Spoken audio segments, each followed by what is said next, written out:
ഇപ്പോൾ മുഖ്യമന്ത്രി മാധ്യമങ്ങളെ കാണുന്നു. അതിലേക്ക് 10,614 കോടി 30 ലക്ഷം രൂപയാണ്. 2021-22 ഈ നഷ്ടം 6,281 കോടി 4 ലക്ഷം രൂപയാണ്. സംസ്ഥാനം ഇപ്പോൾ നേരിടുന്ന സാമ്പത്തിക പ്രതിസന്ധി ഇതുമൂലം മാത്രമാണ് ഉണ്ടായത്. എന്നാൽ സ്വന്തം ധനകാര്യ മാനേജ്മെൻറ്റിൽ ഒരു അളവുകോലുകളും കേന്ദ്രം ഏർപ്പെടുത്തിയിട്ടുമില്ല.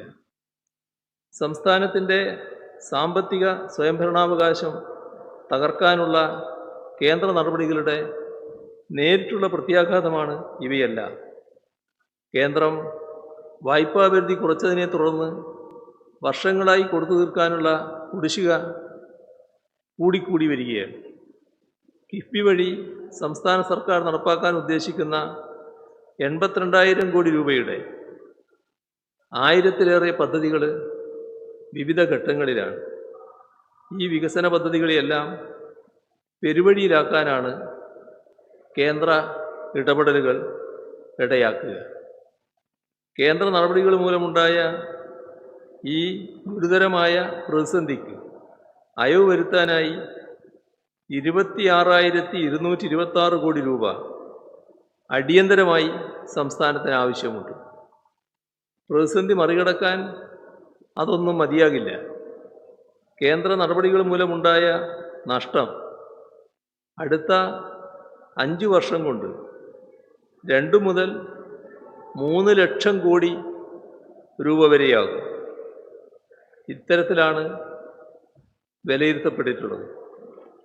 സംസ്ഥാനത്തിൻ്റെ 5 വർഷ കാലയളവിലെ GDP-യുടെ 20% മുതൽ 30% വരെയാണ് ഇത് വരിക. കേരളത്തെ പോലെ ഒരു ചെറിയ സംസ്ഥാനത്തിൻ്റെ സമ്പദ് വ്യവസ്ഥയെ ഗുരുതരമായി ബാധിക്കുന്നതാണിത്.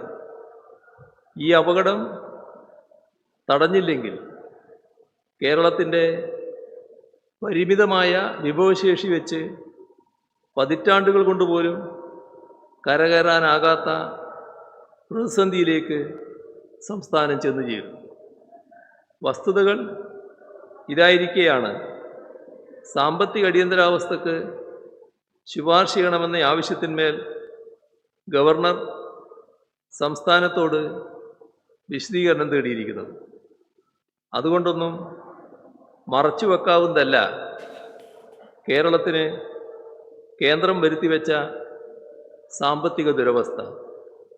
സംസ്ഥാനത്തിൻ്റെ സാമ്പത്തിക സ്വയംഭരണത്തിൽ കടന്നുകയറി കടമെടുപ്പ് പരിധികളെല്ലാം വെട്ടിക്കുറച്ച് വികസന ക്ഷേമ പ്രവർത്തനങ്ങളെ താളം തെറ്റിക്കാനുള്ള ശ്രമങ്ങളിൽ നിരന്തരം ഏർപ്പെടുന്ന കേന്ദ്രത്തോടാണ് യഥാർത്ഥത്തിൽ ഗവർണർ വിശദീകരണം തേടേണ്ടത്. ഇക്കാര്യത്തിൽ അതിശക്തമായ നിയമ പോരാട്ടത്തിന് തന്നെയാണ് കേരള സർക്കാർ തുടക്കം കുറിക്കുന്നത്. നമ്മുടെ മഹത്തായ രാജ്യത്തിൻ്റെ ഫെഡറലിസം സംരക്ഷിക്കാനുള്ള ചരിത്രപരമായ പോരാട്ടമായിരിക്കും ഇത്. ഇതിലൊരുമിച്ച് നിൽക്കാൻ പ്രതിപക്ഷം തയ്യാറാകണമെന്നാണ് അവരോട് അഭ്യർത്ഥിക്കാനുള്ളത്. കേരളീയ സമൂഹം ഇത്തരം കാര്യങ്ങളിൽ ഒരുമിച്ച് നിൽക്കാറുണ്ട്. സമൂഹമാകെ ഇതിനോടൊപ്പം അണിനിരക്കണമെന്നും അഭ്യർത്ഥിക്കുകയാണ്. ഇത്രയാണ് വിവരങ്ങൾ പങ്കുവെക്കാൻ.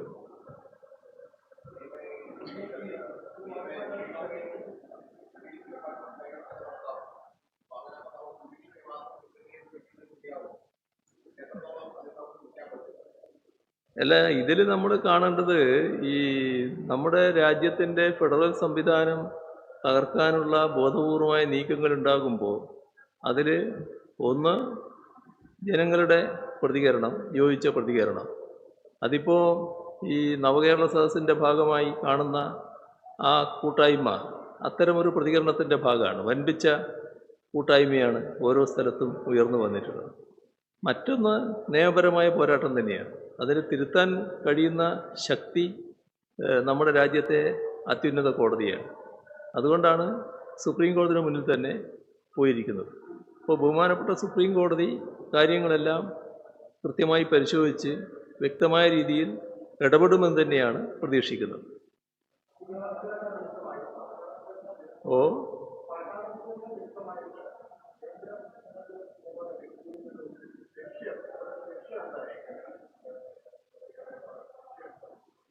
അത് നമ്മുടെ സംസ്ഥാനത്തിൻ്റെ പുരോഗതി തടയുക എന്നുള്ളത് തന്നെയാണ്. ഇവിടെ കേരളത്തിൻ്റെ ഒരു പ്രത്യേകത എല്ലാവർക്കും അറിയാം.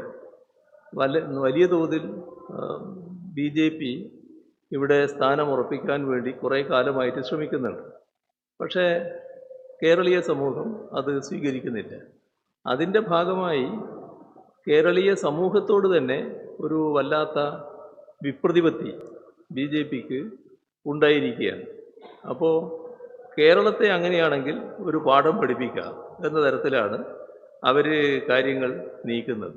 അത് രാജ്യത്തെ ഗവൺമെൻറ് ചെയ്യേണ്ട കാര്യമല്ല, തീർത്തും തെറ്റായ ഒരു രീതിയാണ്.